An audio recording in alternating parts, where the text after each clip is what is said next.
On April 4, 1949, the North Atlantic Treaty was signed between France, Belgium, Luxembourg, the Netherlands, the United Kingdom, Norway, Denmark, Italy, Portugal, Iceland, Canada, and the United States.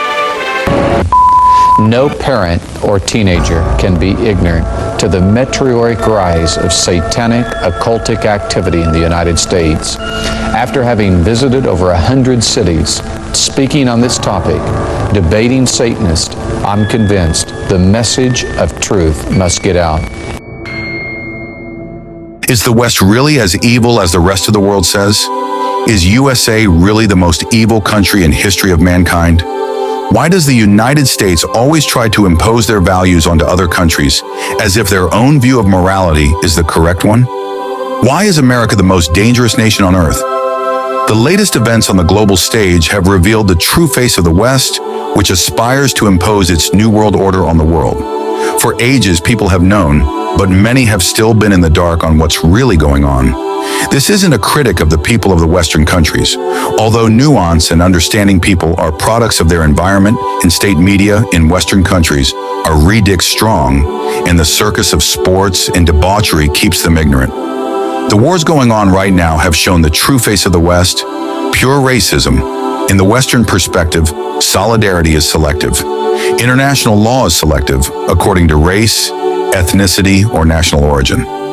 Despite the continued onslaught of Africans and other third world countries, imposing of endless sanctions on disobedient nations, causing untold human misery, endless coups to overthrow foreign governments, including democratically elected ones, holding back the development of global South countries in order to extract their natural resources, people are yet to wake up and realize that we are living at a time where we have the most evil empire to ever exist.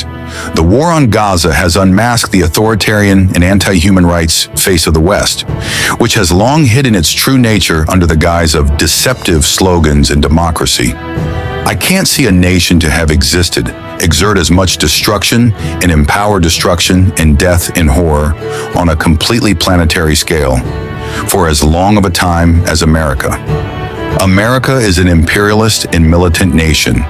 It was forged in violence, and it continues its violent ways to this day.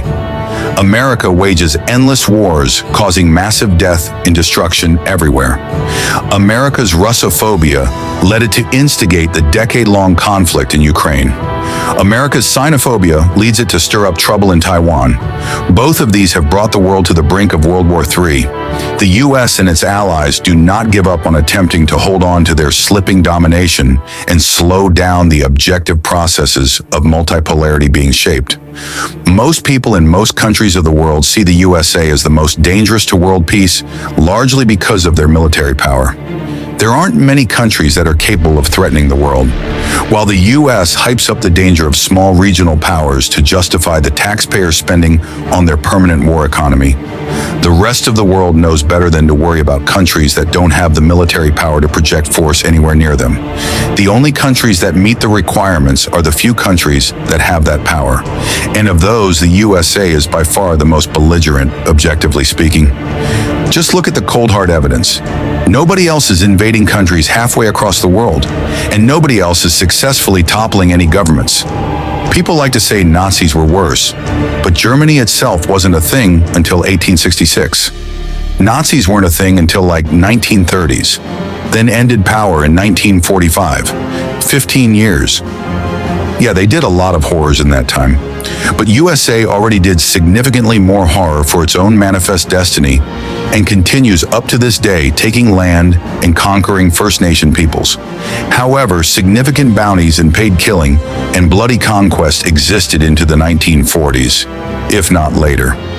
Over 200 years of manifesting destiny, bloody genocides and soil conquest. I can go on and on, but after Israel has turned up the ethnic cleansing dial once again, it's time to put an end to this violence and an end to these evil, bloodthirsty, devilish regimes. The USA, in particular, The colonialist, slave-built imperialist, neoliberal capitalist oligarchy has slaughtered tens of millions, overthrown dozens of elected governments, has started and waged more wars than any other state. Via NATO, they have encircled Russia and China and seek to destroy them to maintain its global domination, even if it means sacrificing millions in a world war. It spends obscene fortunes on a war machine and filling profits margins while its people go homeless, without health care, suffer corrupt, violent militarized police, with crumbling infrastructure and corrupt politics. A country that has promoted separatism and extremism in competitor countries, has trained and funded fascists, from Islamofascists in the Middle East to Nazis in Europe. A country that runs one of the most powerful and criminal terrorist networks on earth, the CIA. A country that applies mass surveillance to its own people, that condones and uses torture, persecutes journalists and whistleblowers. There's more, much more. Ever wondered why it is so hard for some to understand that America and other European countries are very evil? Because the people at the top of these countries never say they killed the leader of a country for cheap oil or gold or coltan or cobalt or whatever resources their reason for invasion. So the guys in the middle can sell it to the people at the bottom. The people at the top can ease their guilt, if any, with millions. The people in the middle are usually people that work hard but are too comfortable in the system to ask questions about the true origins of said oil. And the poor are too worn out. Plus, no one listens to the poor anyway.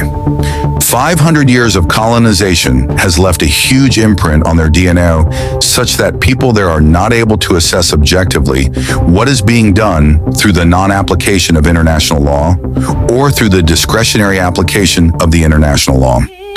Remember, Americans supported the apartheid regime till the very end. Similarly, the situation with Palestine right now. They've overthrown many democratically elected presidents in Africa and replaced them with people who they could easily manipulate.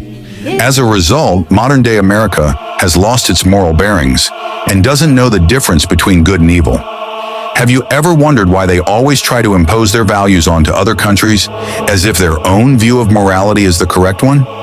Modern Western values are more controversial because they cause discord, not unity. But even if they were undisputable virtues, imposing any values over anyone is not the right way. The West could lead by example, but that is not enough for them. They mistake their economical strength, which is the heritage of colonialism, slavery, imperialism, and exploitation, for superiority of their values. They are trying to convince other countries that they are prospering because of their values, which is in fact greatest hypocrisy. Their prosperity is not the result of their values. In fact, it is the result of absolutely opposite. Every culture has its own path. Embracing Western values often means abandonment of your own culture. Why is the West so keen in seeking it? Because it is a way to control the world and preserve Western superiority and prosperity at the expense of others that they call less civilized nations.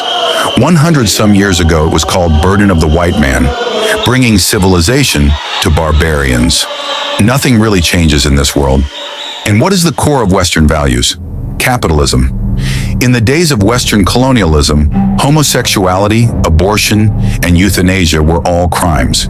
Racism was okay, as was sexism. Those who believed otherwise were wrong. Centuries later, homosexuality, abortion, and euthanasia are okay, and racism and sexism are wrong. Those who believe otherwise are wrong. The West always has, or at least believes it has, the moral high ground. And if you disagree, they come in guns blazing. If this doesn't help, they can always go on a genocidal bender. People who don't believe in Western values are, by Western definition, backwards. America and other European countries directly support Israel's genocide in Gaza, an obvious genocide right before our eyes by a colonizing regime at this age and time. This clearly tells you that colonization never stopped, only new tactics were implemented. The reason for their silence for some and support for others. No other country has wreaked so much havoc worldwide.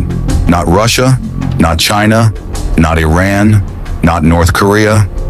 In this sense, America is indeed the capital of all evil. What do you think? Is the USA really as evil as the rest of the world says? Is it really the most evil country in history of mankind? We here at Black Knight prefer a dialectical, materialist understanding and wish to end violence.